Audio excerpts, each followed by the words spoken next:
மகளிர் தினத்தை ஒட்டி மார்ச் 8 அன்று வெளியான அஜய் தேவ்கனின் சைத்தான் நேர்மறையான விமர்சனங்களுடன் பாக்ஸ் ஆஃபீஸில் பட்டையை கிளப்பி வசூலில் சாதனையை படுத்திட்டு வருந்தாங்க சொல்லணும்.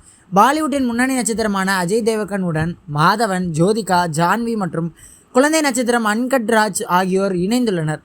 பல வருடங்களுக்கு பிறகு பாலிவுட்டில் கம்பேக் கொடுத்துருக்காங்க ஜோதிகா.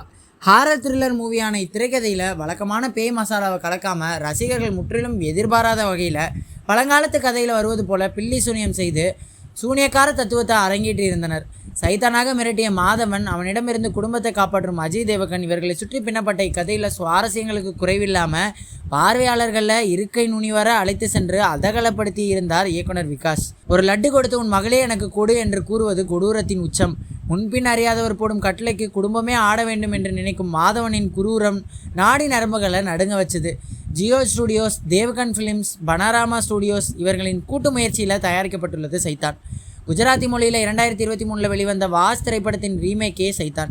ட்ரெய்லர்லேயே திகிலூட்டிய திரைப்படம் பாக்ஸ் ஆஃபீஸில் முதல் நாளிலிருந்தே வசூலில் ஏறுமுகத்தை தந்தது.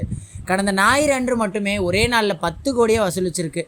வெளியான 10 நாட்களில் இந்திய அளவில் 106 கோடியை கிராஸ் செஞ்ச திரைப்படம் உலக அளவில் 150 கோடியை தாண்டி விறுவிறுவென முன்னேறி வருகிறது. 2024 வெளியான இத்திரைப்படத்தில் 100 கோடியே தாண்டிய 3வது திரைப்படம் என்ற பெருமையை பெற்றுள்ளது சைத்தான். வழக்கமான ஹாரர் திரைப்படம் தான் என்று கடந்து போய்விட முடியாமல் காலத்திற்கும் பேசும் வகையில் த்ரில்லிங் அனுபவத்தை தந்துவிட்டு போகிறது இந்த சைத்தான்.